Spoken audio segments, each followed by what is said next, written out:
Ladies and gentlemen, welcome.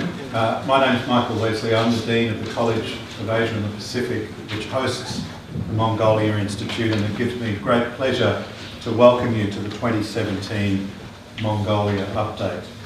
Can I begin by acknowledging the traditional owners of the land on which we meet, the Ngunnawal people, and pay my respects to their elders past, present and emerging.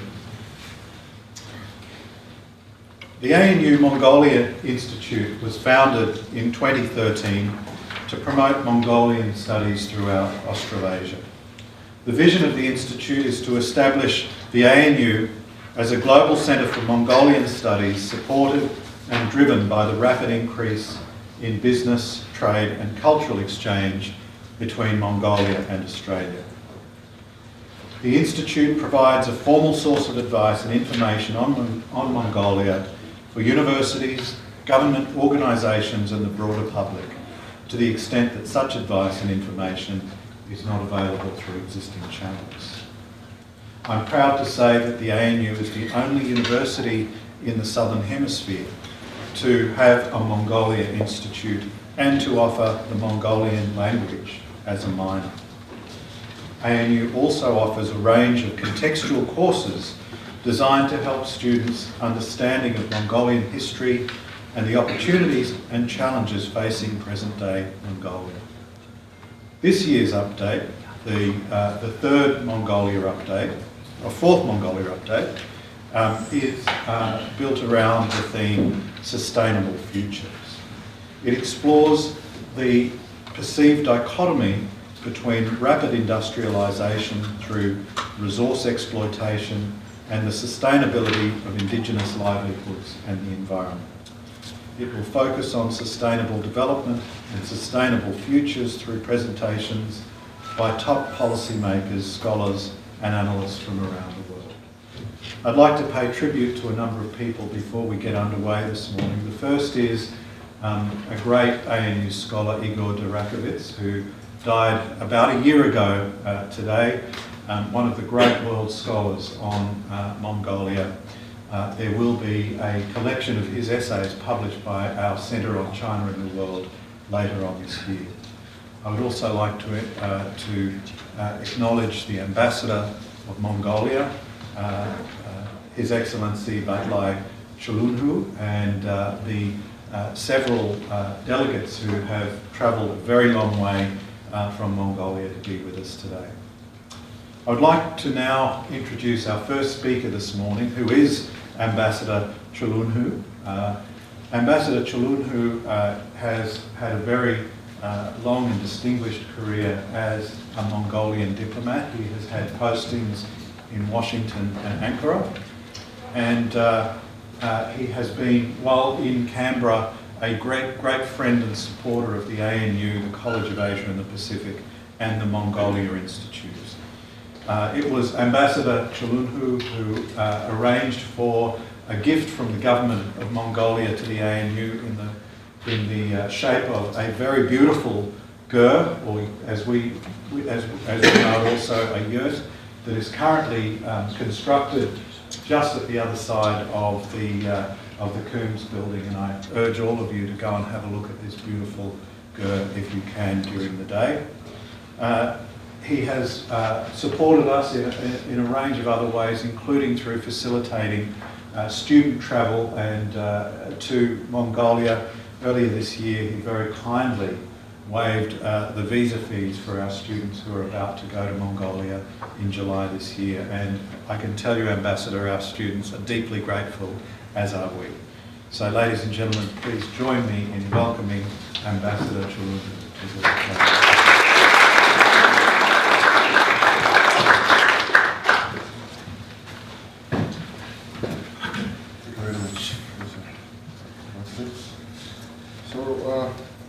Good morning, everybody. Good morning, Professor Secretary Graham Fletcher, Professor Narapa, guest speakers. I would like to start by thanking the Australian University, National University and Mongolia's Institute for hosting this event today. I also would like to thank my colleagues from fed, and to all our guest speakers. Before 1990, Mongolian government was very different to what we have today. Foreign movies were often heavily censored and banned completely, so we didn't see many. When we said foreign movies, they generally meant movies from Soviet Union. But in 1986, for some reason, the government decided to bring in a movie. It was very important to us. It was from a country that I had never heard about before, called Australia. I remember the tickets were very expensive, that's why so many people couldn't go there. But I was curious and decided to see it. That movie was Crocodile Dundee. As I watched it, I was fascinated by the world of Australia, its lifestyle and its people. And right away, I became my dream to visit this magnificent country. I hoped that maybe I would meet people like Mick Dundee or Walter Riley. In 1994, after Mongolia's transition to democracy, I heard that the Australian government started a scholarship program to Mongolians to come study in Australia. The scholarship program was my chance to realize my dream to come down to Australia. In 2005, I was able to receive the scholarship. And so after 19 years, since watching Crocodile Dundee, my dream came true. During my 2 years as a student in South Australia, I was able to explore this country as much as I could. And I returned to Mongolia with hopes to somebody to see more and to share opportunity with other Mongolians. At that time, even though Mongolia and Australia had enjoyed 3 decades of smart relations, neither country had their embassy established in the other. I was fortunate to be part of the effort to establish the first Mongolian embassy here in Australia. And today, as Mongolia and Australia celebrate the 45th anniversary of the North relations, I'm honored to be here as the 3rd ambassador to Australia, so the Mongolian ambassador. Today, the tie between people of our 2 countries is growing ever stronger. Currently, more than 4,000 Mongolians are living in Australia, some studying, some working. In other words, over 4,000 Mongolians and their families are watching and discovering this great country. Even after my 2 years as ambassador here, I have still not finished uncovering Australia's beauty and its history, its hospitality, and its unique culture.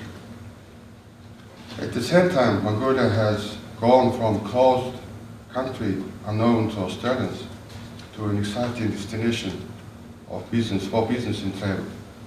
Right now, over 50 Australian companies operate in Mongolia, and over 5,000 Australians also visit Mongolia every year. As I stand here in this hall full of scholars, researchers, academics, and students, all eager to know more about Mongolia, I'm overwhelmed with happiness. Today we have special guest speakers, some who have come from as far as Mongolia, to give you the most current insight and knowledge. I'm sure that the talks will be both interesting and informative to you all. It has been an incredible journey for me to explore Australia and to take part in its culture. I hope that it's the same for you all to learn more about Mongolia. Once again, thank you all for coming this morning. and thank you for your attention.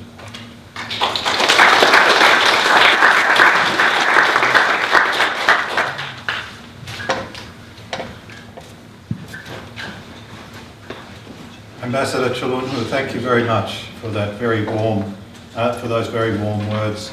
But you didn't tell us if you actually managed to meet Nick Dundee while you were travelling. Ladies and gentlemen, our next speaker is also one of our distinguished guests. He is one of Australia's very finest diplomats, Graham Fletcher, who is First Assistant Secretary in charge of Northeast Asia Division in the Department of Foreign Affairs and Trade. Graham also has had a very long diplomatic career as a specialist in Northeast Asia, but also doing some really important work on the South Pacific. He was one of the key architects in the 2003 state building mission to the Solomon Islands. In between that, he has had 3 postings to Beijing, including as Deputy Chief of Mission, and he has also served as Deputy Chief of Mission in our embassy in Washington DC as well. I regard Graham as the very finest mind on the power politics of the Northern Pacific, and it's with great pleasure that I welcome him to the podium today. Thanks, Graham. Thanks, Michael. It's great to be here, and Ambassador Chulunhu, I'm very interested to hear how you first came to hear about Australia, and I just think it's a warning to all of us to be very careful what movies we allow to be sent overseas. I was in Beijing in, can't remember exactly when, but about 10-15 years ago, and we organised a film festival. And one of the films was a movie called Dirty Deeds. Has anyone seen the film? It's I don't know when it was made. Brian Brown was in it, so that's got some attraction. But it's about sort of late 1960s King's Cross gang warfare, or at least gangland violence in Sydney. And here we are, the Australian Embassy, 2005, showing our sophisticated image to the world. And we organised all these people to come along and watch it, and I think they were horrified. And I just think, to us what is quite nostalgic and appealing, Kingswoods and very loud fashion and very crass kind of accents and a bit of violence and so forth, and Australian crime bosses doing over American mafia who wanted to come and take over the pokies scene in Sydney. It was kind of fun for us, but I think it may not have given the best impression to our guests. So just a warning for us to be, perhaps some movies like The Castle, Muriel's Wedding, which we love and cherish, should be banned. Never mind. onto more serious things. It's great to be here today and welcome you and just recognise the value of the relationship that we have with Mongolia, and the fact that ANU takes the country seriously enough to put some serious effort and to organise this event. That's very gratifying to us, and we're delighted to have this, to know that this occurs. And especially a warm welcome to Mr. Jan Surin from the Ministry of Foreign Affairs and Dr. Buran Bayar from the Mongolian Observer, the newspaper, who've come all the way to Canberra. I'd just like to give you a snapshot of what's going on in the relationship with Mongolia, but firstly to point out a really interesting fact which I only discovered a few months back, and that is that this year is the 45th anniversary of our relationship with Mongolia, diplomatic relationship, 1972. Similarly with China, the People's Republic of China, 1972. Most Australians who are older than me will remember Gough Whitlam got elected in 1972. And that brought a bit of a change in Australia's foreign policy and other things. We established diplomatic relations with North Korea, North Vietnam, PRC. It was quite a change of pace in our diplomatic relationships, and Mongolia was part of that. But of course, the election happened in December 1972, and we established our diplomatic relationship in September 1972. So it was the very conservative government of Billy McMahon that made that decision. And I have no idea why. So I've just mentioned to Professor Wesley, this is perhaps a little project someone can investigate and look into the archives. And my guess is simply that the Labor Party at the time was the new broom. It's time. You know, we are the future. We will recognise Beijing. We will do new stuff. And I think possibly the government of the day in September decided, well, we can do new things too. Let's find a country that's a little bit out of the ordinary, that we haven't got a diplomatic relationship with, and we will show that we can be innovative as well. And so, of course, Mongolia is there, a huge country in land size, a significant place in Central Asia, North Asia, whatever you want to call it. And at that time we hadn't a diplomatic relationship with self established. So there we are, 45 years on. So this year we will do some things through our embassy in Ulaanbaatar. Our embassy was only established 2 years ago. And there'll be some indigenous art exhibitions, musical performances, and a production of a documentary on mining in Mongolia. Of course, mining is one of the key elements in our economic relationship.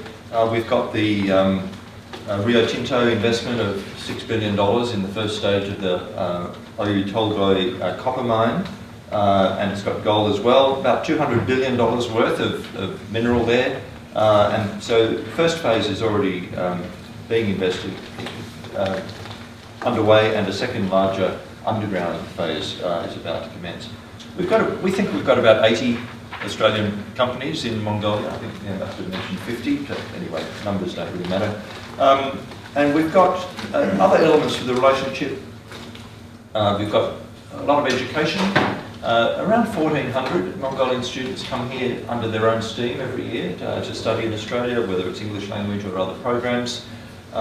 We have a development cooperation program which is worth about $10 million, a bit over $10 million in the coming financial year. And that focuses on scholarships, the extractive sector, and also placements for Australian volunteers. We have around, as of May this year, there were 66 Mongolians studying under the scholarship program, postgraduate, master's level, law, health, pharmacy, engineering, economics, finance, environment, natural resource management, sectors that we think, and the Mongolian government agrees, are worthwhile to invest in for Mongolia's development. We've got around 22 volunteers will be going there this year as well. They're working on things like small business development, public health, supporting national emergency management, and they come back with wonderful experiences from their time there. And then there's a new Colombo plan, which has a range of activities, but the one that involved Mongolia this year will be 48 students who go for a period in July, and I think around 13 from ANU will be part of that as well.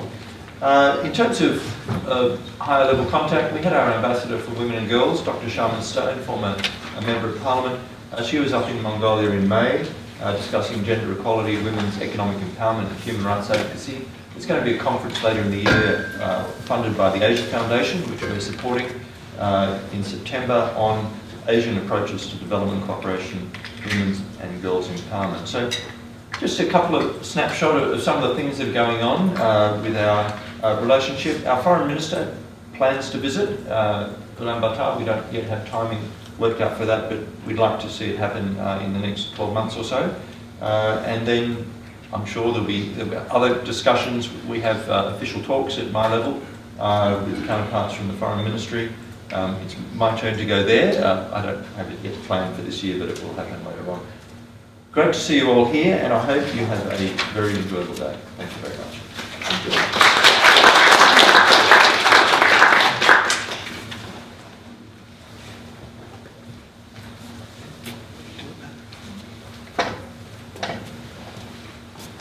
So, ladies and gentlemen, Graham, thank you so much for that. Ladies and gentlemen, we have a surprise addition to the program.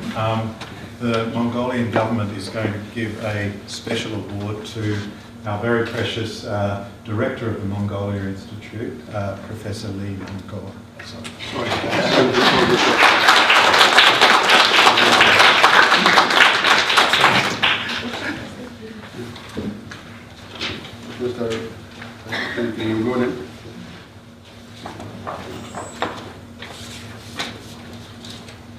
Өнөөдөр Лин нарангаа Монгол улсын хэрэгжиж 2010 оны 5 дугаар сарын 10-ны өдрийн 1-р зэрэгээр найрын нөлөөлөл шигдсэн цуглын хүнд явуулгаа Монгол улсын хэрэгжиж хариуцсан төрч. You can the translation. The certificate. This is to certify that Li Narongwa is awarded with the State Medal of Friendship by the decree of the President of Mongolia on May 10th, 2017. President I'm sorry, I Mongolia. hadn't taken on the back. Oh, so I think it's right.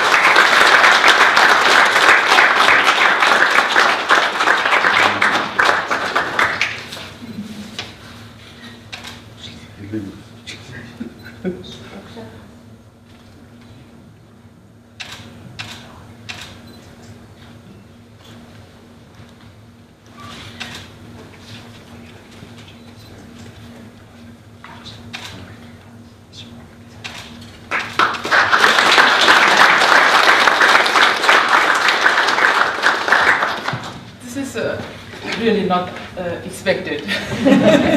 So it's a very nice surprise. Thank you very much, Ambassador Cholombo. And thank you very much, Mr. Graham Fletcher, for coming today. And thank you, Michael, for introducing our distinguished guest. So, Excellency, distinguished guests, ladies and gentlemen, my name is Li Narongwa. I would like to welcome you all to our fourth update, Mongolia update.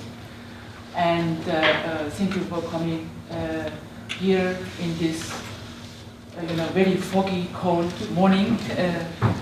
And my special thanks to our guests from overseas and in the States. And some of our guests arrived late night yesterday. And I know you are very tired, but still you are all in time this morning here, and I very much appreciate. I would like to introduce our next speaker, Mr. Balderton Yambasrung. Mr. Yambasrung is Deputy Director of the Asia Pacific Department of the Ministry of Foreign Affairs of Mongolia, and he graduated from the Mongolian National University and also had a master from the Missouri University from the USA. And he is a man of many talent. He is fluent in Russian, English, as well as Chinese. So, very talented man, and so therefore he was also used to work as a head of the translation department at the Foreign Affairs in Mongolia. So he also used to work in the Mongolian embassy in London as the second secretary. So. Ladies and gentlemen, please join me in welcoming Mr. Yambasrung.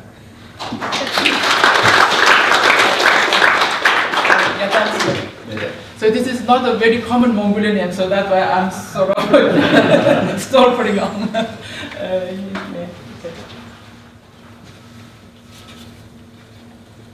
Thank you very much, Dr. Narongwa. Honorable Assistant Secretary, Mr. Michael Wesley, and Honorable Ambassador, ladies and gentlemen, and thank you very much. And it's a great honor and privilege for me to be here this morning and share my thoughts and give you some updates on Mongolia.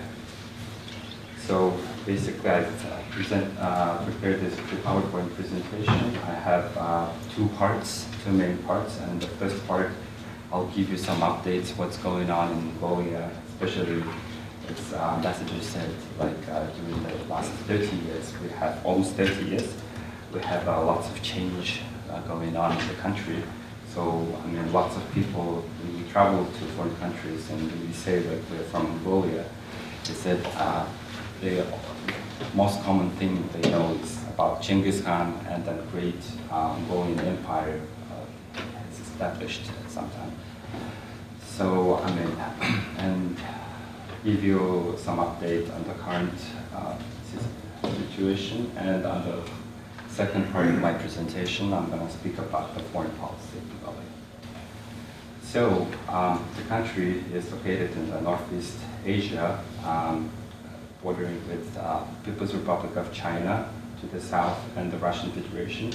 It's a landlocked country, and here's some key figures. We have 1.5 million square kilometers land. It's a vast territory, but the population is only reaching 3.2 million.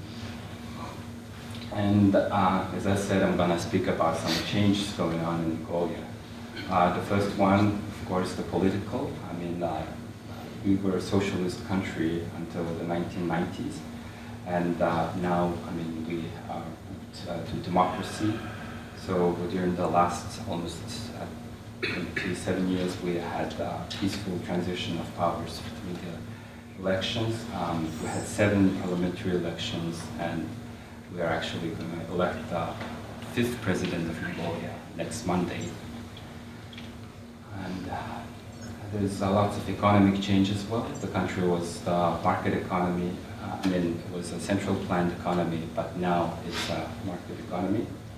And here, as you can see, in the 1990s, there was, since it was a socialist country, we had no private sector.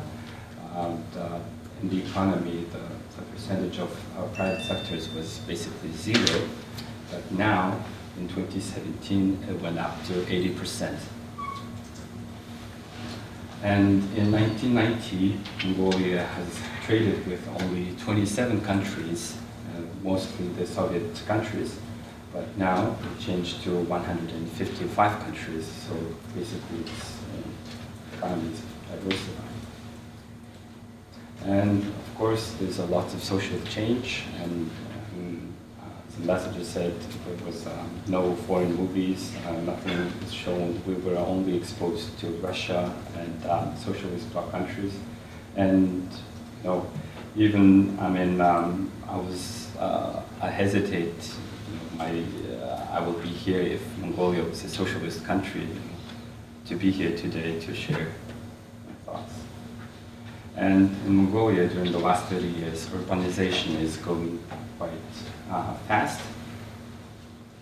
See here, in 1990, so again, there was 70% of Mongolian people lived in the countryside, nomads, and 30% lived in the urban. But now it's changed. It's 70% urban and 30% are rural. So basically what I'm saying is Mongolian people are, basically transferring from nomads to city dwellers now. And of course, there's lots of change going on globally, also regionally, and globalization affects the country much as well. And here's one example. For instance, 40% of the Mongolian households have a computer now. And households, 98% of the households have at least one mobile phone.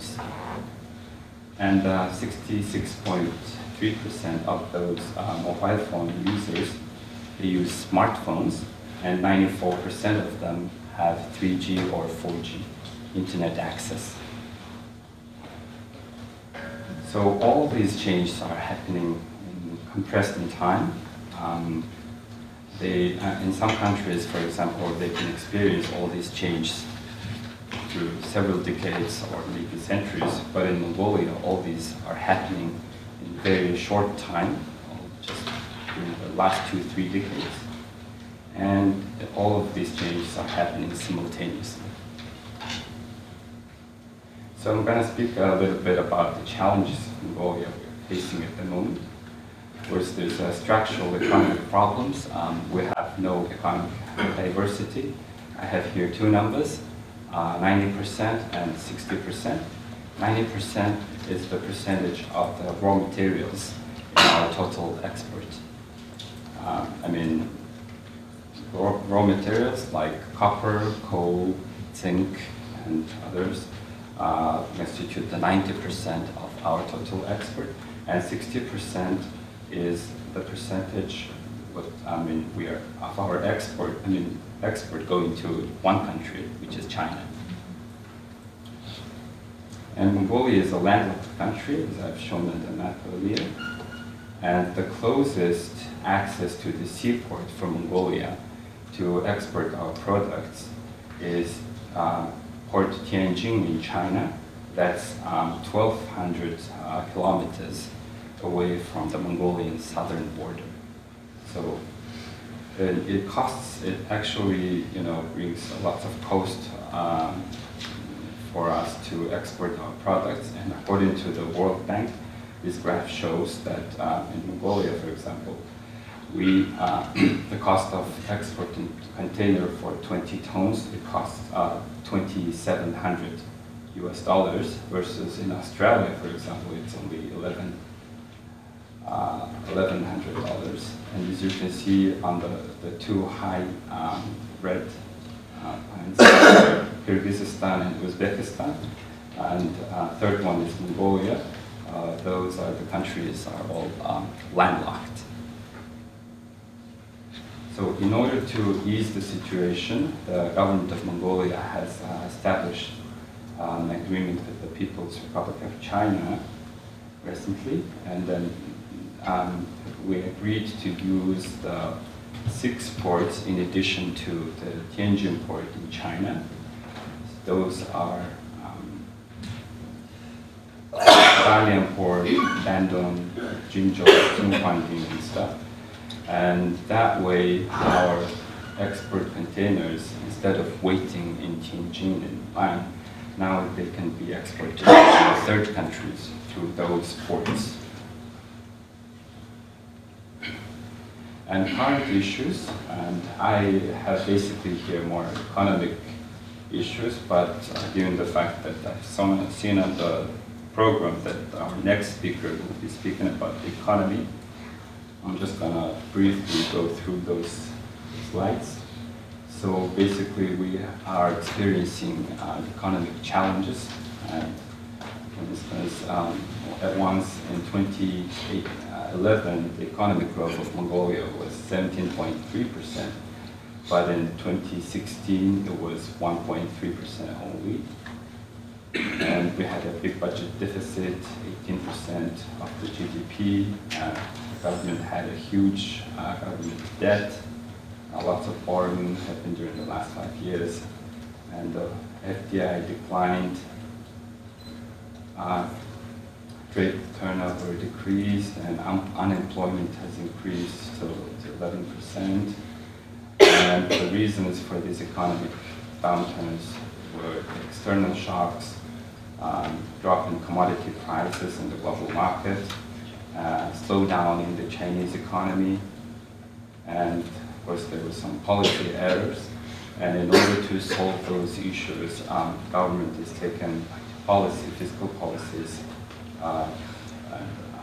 taking measures for fiscal consolidations and controlling spending, adding excises and duties, and making some structural reforms, banking reforms and stuff.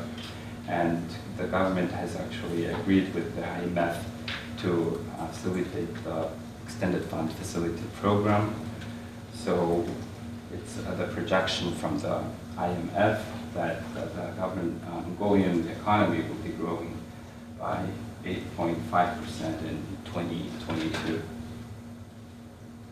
So moving to the topic, the foreign policy, I would like to share the Mongolian foreign policy principles and objectives, and move to the bilateral relations we have in the Asia Pacific, and also share about what we are doing in multilateral sector. So Mongolia pursues an independent, open, multi-pillared, and peaceful foreign policy. By that we mean peaceful. This means that Mongolia shall not join any military alliances unless under imminent military threat. Mongolia's land and airspace shall not be used by any nation against another. Mongolian troops shall not be stationed in or transit through Mongolia for trips.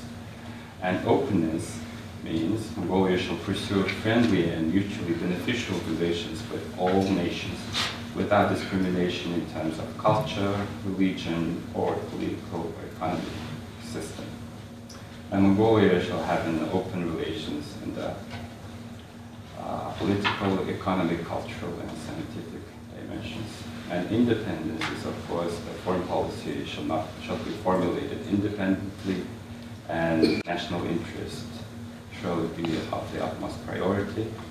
And by multi-pillar foreign policy, it means Mongolia shall pursue a policy of active participation in international organizations and shall pursue an equal, balanced, and good neighborly relations with its two neighbors and its third neighbors. Many of you may have heard about the Mongolia's third neighbor policy. Since we have only two immediate neighbors, we call the other nations in developing countries and developed countries all considered as the third neighbor of Mongolia. So we have currently diplomatic relations with 186 countries. Actually became 187, I think, and we have just established diplomatic relations with Belize on last Monday in New York. And we are aiming to establish formal relations with all the members of the United Nations. And the foremost priority for Mongolian foreign policy, as I said earlier, is to keep equal, balanced, and good neighborly relations with our immediate neighbors, which is People's Republic of China and the Russian Federation. So the government, we had an election last year, parliamentary elections, and following that, new government was formed. And the government actually adopted its action plan, and that action plan document is described, in terms of foreign policy, the government will implement this foreign policy objectives, to follow the main principle and to keep its continuity and promote our friendly relations and in other countries and strengthen the country's standing in the international community and participate effectively in regional cooperation, consistently uphold the interest of Mongolian citizens and economic entities abroad, and improve the conditions for citizens to travel abroad and intensify the work on projecting Mongolia in the world. So here's the Ministry of Foreign Affairs, which is the main implementing body of that policy. We have one minister, one deputy minister, and state secretary, and we have 13 departments in our structure. And staff, like in the capital, we have very small compared to lots of many other countries. We have only around 150 staff in the capital. Mongolia has 46 embassies and consulates, and Ulaanbaatar is home of host of 57 embassies and consulates and international organizations offices. So in the Asia Pacific, we're developing friendly relations with 51 countries in the region, and I'd like to highlight here we have a comprehensive strategic partnership with our southern neighbor, China, and we have strategic partnership with the Russian Federation, Japan, and Republic of India. We're also developing comprehensive partnership with the Republic of Korea, and with Australia, we're developing expanded partnership. As Assistant Secretary said, this year marks the 45th anniversary of establishment of diplomatic relations between the countries. So we are giving a high importance to this anniversary and organizing a series of events in UP. And Ambassador Sherman Stone was visiting Mongolia in the beginning of May, and we were able to manage to have very live discussions with the fellow female parliamentarians and some members of the Mongolia-Australia Friendship Group in the Parliament.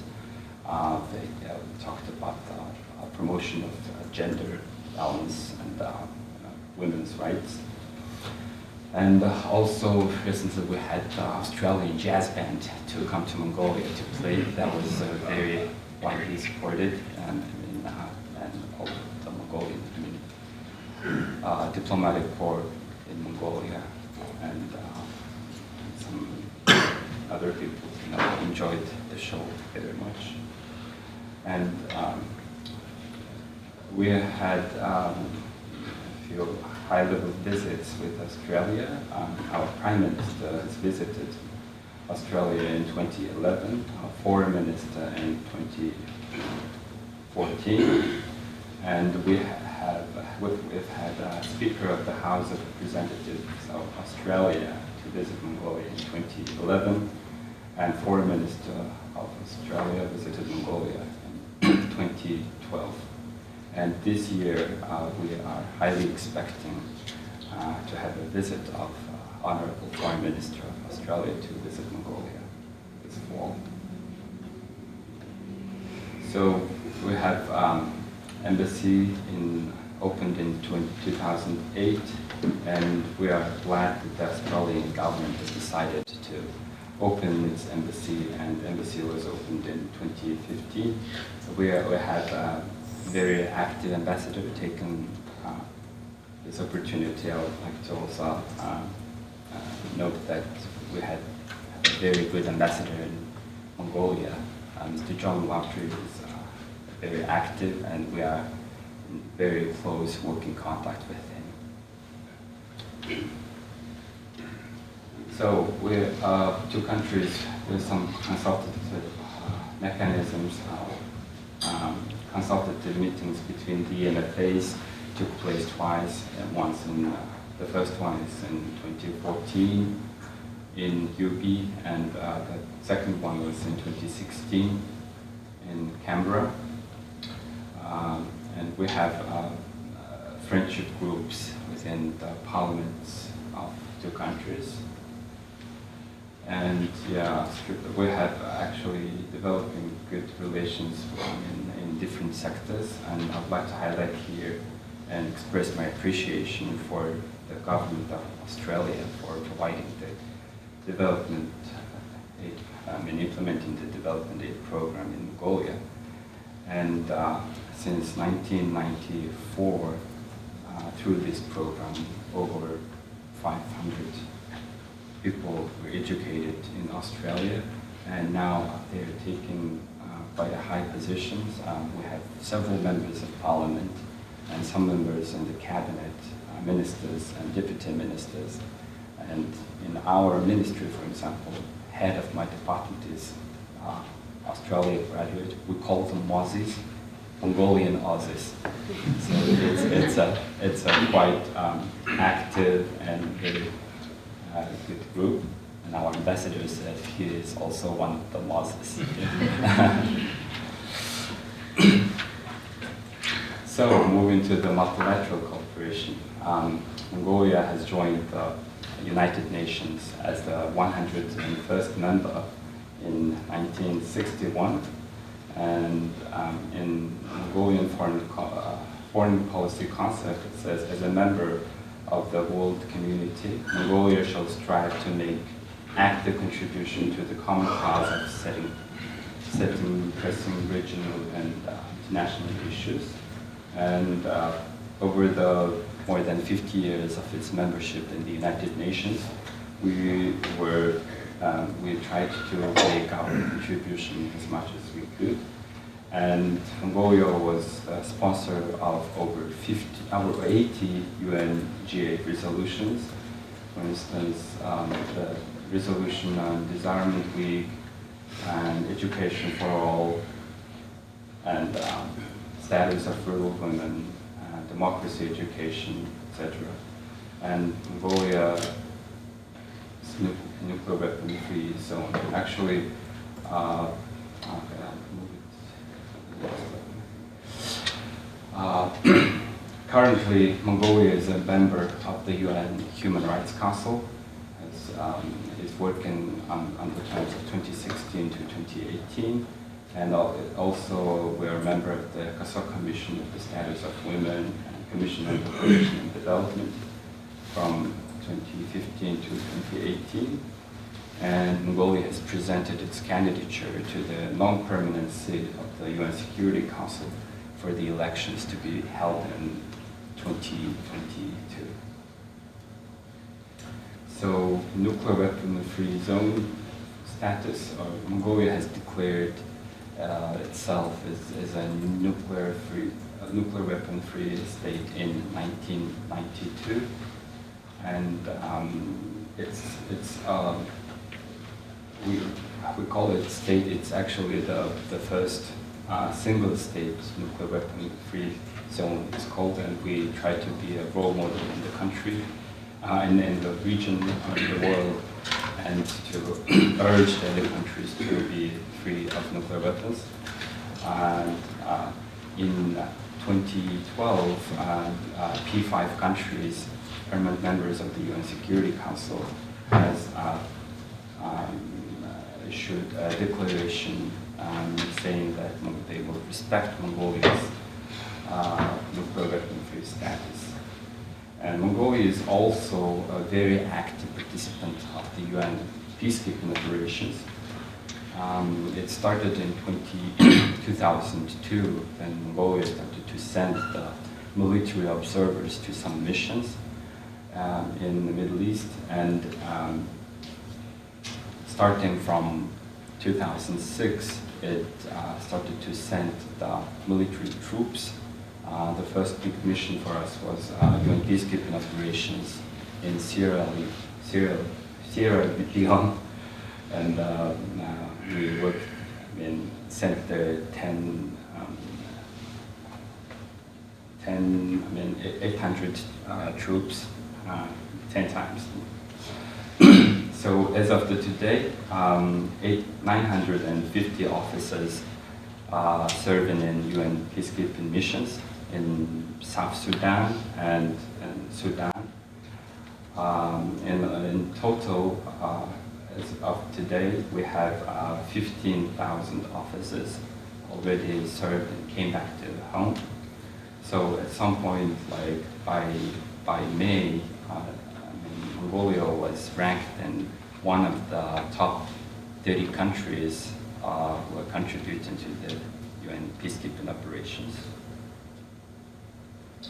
So here I show the map of the region, Asia Pacific. So the ASEAN countries, Southeast Asia, Eurasian Economic Union, East Asia Summit, and APEC, and all these regional integrations and different mechanism structures are working. And as you can see, in the middle is a big white island, Mongolia, which is not a member of those structures. And we have an enduring aspiration to become a member of the APEC and dialogue partner of the ASEAN, join the East Asia Summit process in the future. And since the country is located in the Northeast Asia, we believe that the region is the most important one of the most important sub-regions of the world, represented not only by its size or the number of people, but also by its potential of political and economic and social.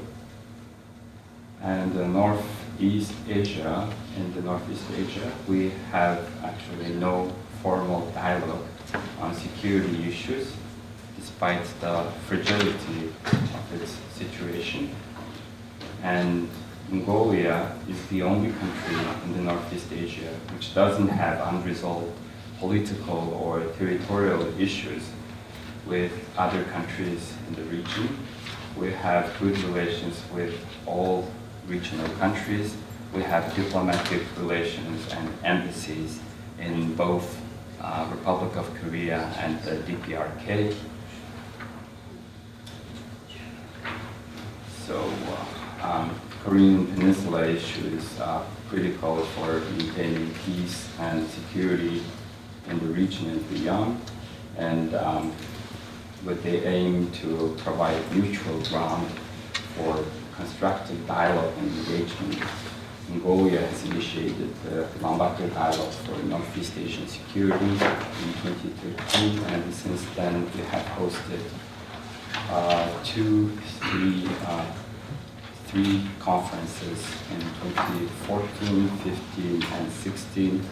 All those were in track 2 level, which means institutions, research institutions, and academia has participated. But this year, we have also hosted the 4th conference just last week in June 15 to 16 in UB, and it was the first time held in 1.5 track.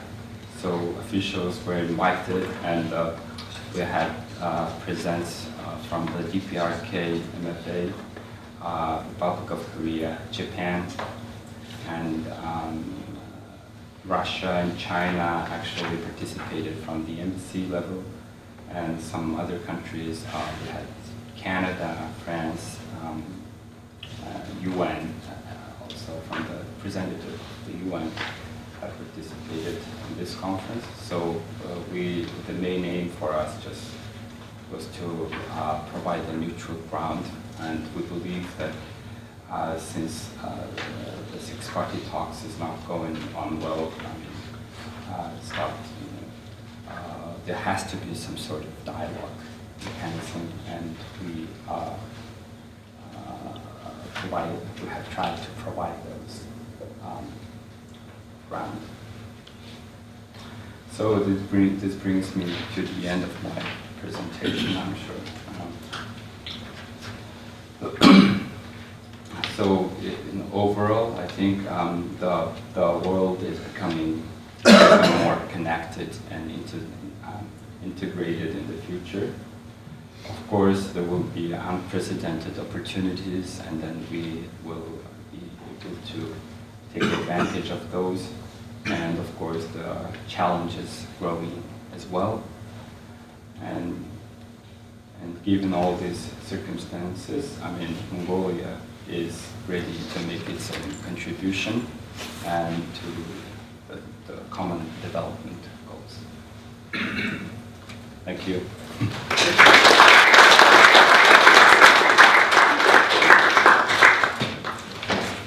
Thank you very much for your very insightful talk. So we have some time for questions and comments.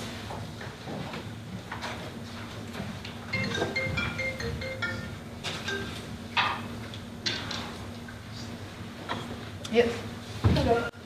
My name's Prudence. I'm from the Department of the Prime Minister and Cabinet, and I was very thankful to hear you all speak, and also to hear about the role of the Ambassador of the Women and Girls and her recent visit to Mongolia.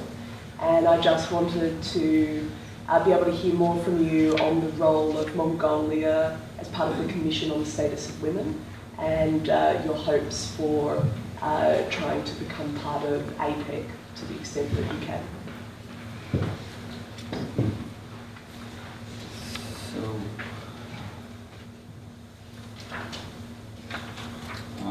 start from the APEC part.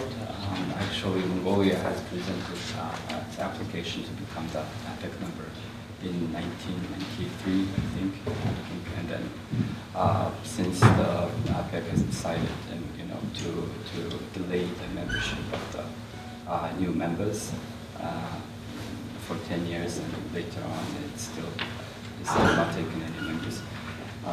We are kind of waiting and then negotiating with the countries, to support our aspiration to become the APEC member.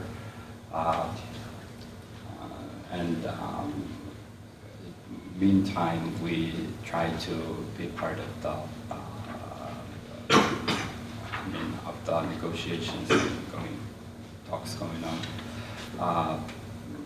Mongolia has participated as an observer level to the different summit, ASEM summit, and this year actually it's going to be held in Vietnam, and we are also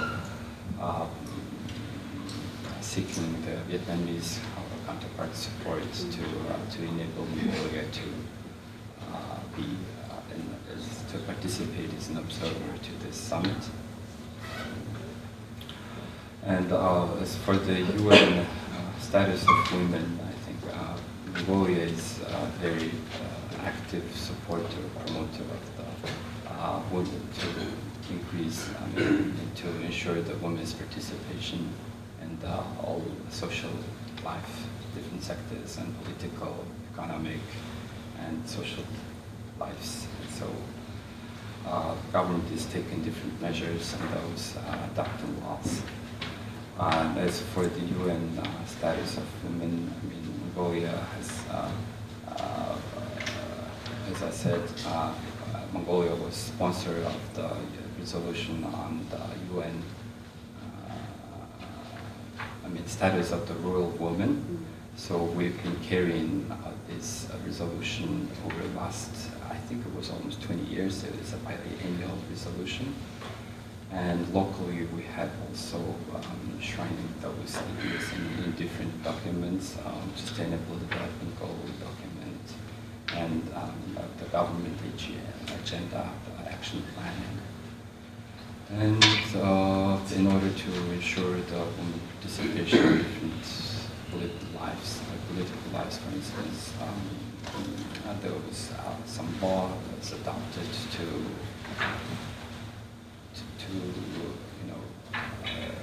ensure that 30% of the candidates for the parliamentary elections, for example, to be a woman. I'm not quite well expert in this area, I'm sorry, but just I didn't. Okay. Good morning, thank you for your comments, they were very insightful. My question was first, how will Mongolia be integrated into the One Belt, One Road Chinese economic infrastructure expansion, and how will that support your exports being taken to Chinese for export? And secondly, in terms of the dialogue that you want to engage in with ASEAN, how might you seek to engage with ASEAN in relation to that? Thank you. Mm-hmm. And the Road and Belt Initiative, Mongolia has actually a part of that. According to the Road and Belt Initiative, there has to be 6 corridors connecting China to Europe, and one of them is passing through Mongolia. So we have also in the country a program called Development Road Initiative, and we have signed some documents with the Chinese government to ensure the coherence between the Road and Belt program and the Development Road Initiative. So yeah, we are a part of that, and we are very much looking forward. That will be a good road for us to trilateral corridor from China, Mongolia, and Russia. It will be a good road passage for us to go to the Western Europe. And as for the ASEAN, so that's we just have this aspiration. We have just talking. It's only on the negotiation. Aspiration level, I would say, and we're trying to be as much active as we can and trying to participate in different dialogues. And those APEC member and ASEAN dialogue partner and the East Asia Summit member is the goal for us. So we're trying, but looking so much looking forward for the support from the regional countries. Thank you, Mr. Gould. My name is Vibhor. I really enjoyed your presentation, especially the infographics on it. I'm a master's student here. So you said one of the challenges for Mongolia is no diversity in economy, and 60% of your exports are going to China. So connecting to the One Belt, One Road, won't you be aggregating that challenge for yourself, right? I mean, just to counter the Chinese influence on your exports, is Mongolia trying to diversify towards Central Asia, boosting its economic relations with Central Asian countries, and trying to become a part of SCO, Shanghai Cooperation Organization? Is that one of the priorities of Mongolian government? We are at the moment carefully considering to join the SCO. Actually, the only regional structure who has invited Mongolia to be part of is the Shanghai Cooperation Organization. So we are considering that. At the present, we are at the level, at the observers level, and the organization, and so that's about it. And as you said, the 60% of the total exports goes to China, and with utilization of new ports as shown in my presentation, and also as utilization with the One Belt and One Road initiative using our trilateral corridor with Russia and China. We hope in the future we will be able to export our products not only to China but many other countries. And internally, we are also taking different measures to diversify our economy. And not, as you have seen, the 90% of our total export is raw materials. So now the government is taking measures to make production within the country and to export value-added products.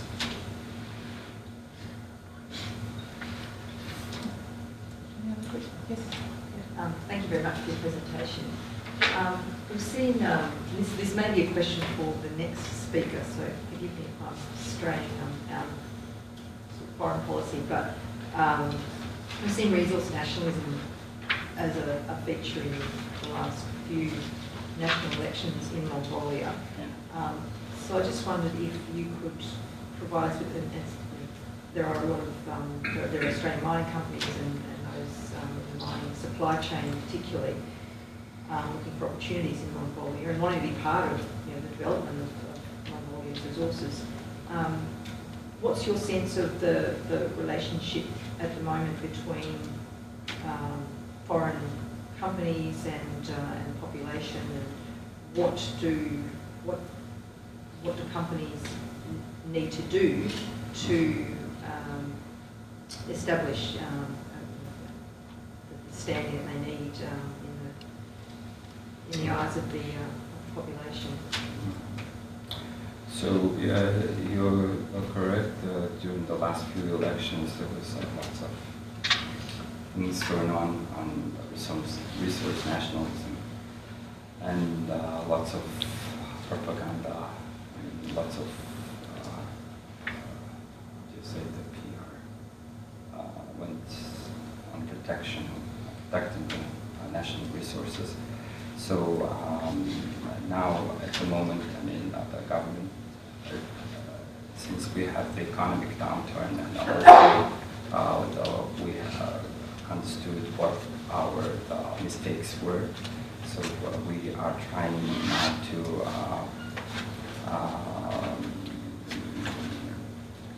we are taking measures to call on the more foreign investments and calling for more companies to come to Mongolia. And for example, the government is also taking measures to protect those investors. In the government, I believe there's a council for the protection of the foreign investment has been formed. So any companies who have any issues, no matter resource nationalism related or any other red tape or anything, they can just simply approach to that council so that they will directly go to the higher level and it will be resolved.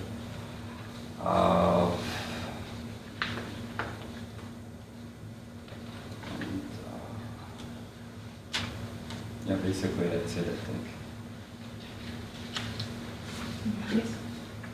Thank you, Ms. Speaker. My name is Jing. I'm a postgraduate student from ANU. So you have mentioned the private sector from 1990 to 2017 actually have climbed from 0% to 80%, which we can see is a drastic increase in less than 30 years. So my question is, does this transition come at the expense of the public sector? And how do we evaluate the private sector as a vehicle to drive economics in history and in the future? Thank you. Yeah, comparing to 1990s, the private sector is grew up to 80%. And there was lots of stages which made this possible. Like in 1990s, there was a massive privatization when, since the country was socialist country and moving to the market economy, the government has distributed the shares to all its population so that they can privatize some entities and or establish their own companies. So nowadays, since it's 80% of our economy, it's almost all. It's a massive part, and we taken. I think the government has taken policies to support more of the private sector, so that they can grow, and then that way they can create the jobs, and that way they can support the population, and that way they can support the society. So yes, basically the role of private sectors in Mongolia is enormous, and we will even support even further in the future.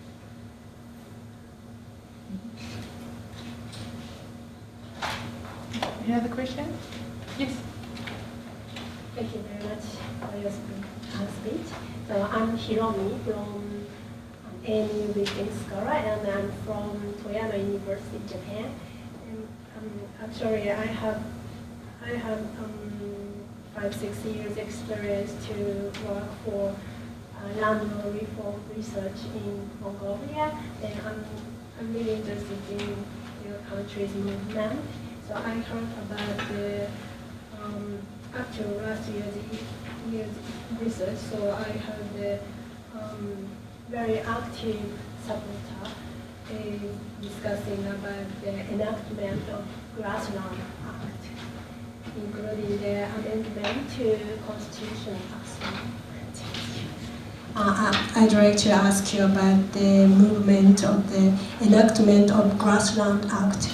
So some very strong positive supporter is supporting even having the amendment to the Constitution, I heard. Then just I'd like to ask you about the what is the Mongolian direction or the policy of this movement of land act issues.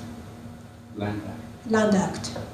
So, especially about some specific active supporter is discussing about the enactment of grassland law, I heard. Yeah.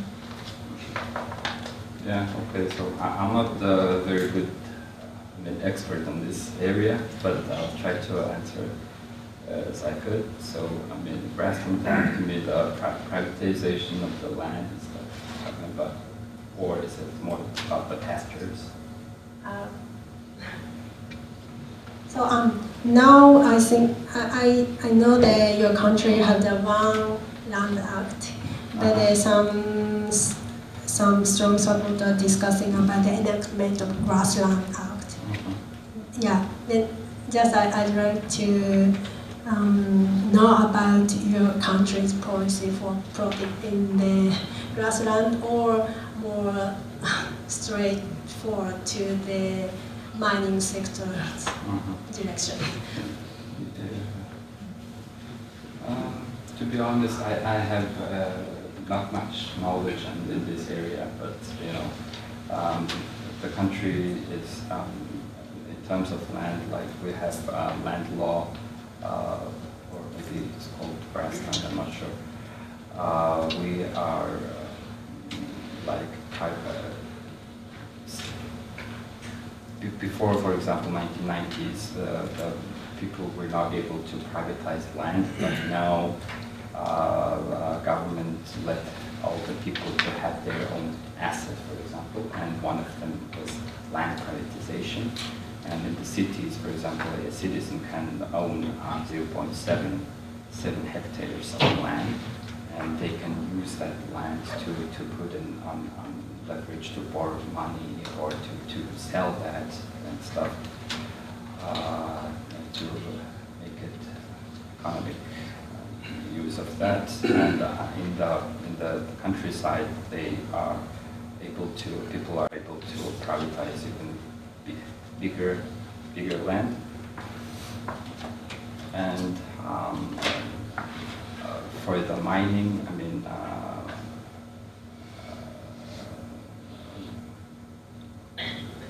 it's actually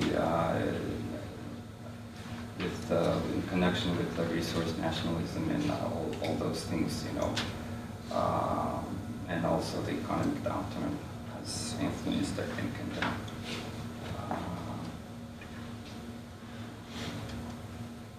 people are in some areas, for example, protesting to promote the mining in that particular area, and government is taking consideration, carefully considering, and they are making the new regulations, requirements, for example, in order to mine, to dig mine in the line. They're making now requirements so that if a company, I mean, for example, if they start mining, and at the end they have to restore the land as it was before the mining started. So, and basically it's going towards that direction, but I'm not quite an expert on this. I think it might be related to our next talk as well, so we may get more expanded answer on that question. Yes, thank you very much.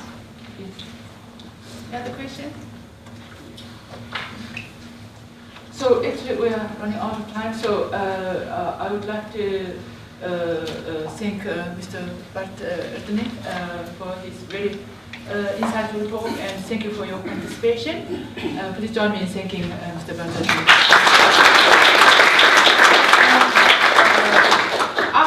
Morning tea is served outside, so you are very welcome to join us for morning tea, and then come back to the next session.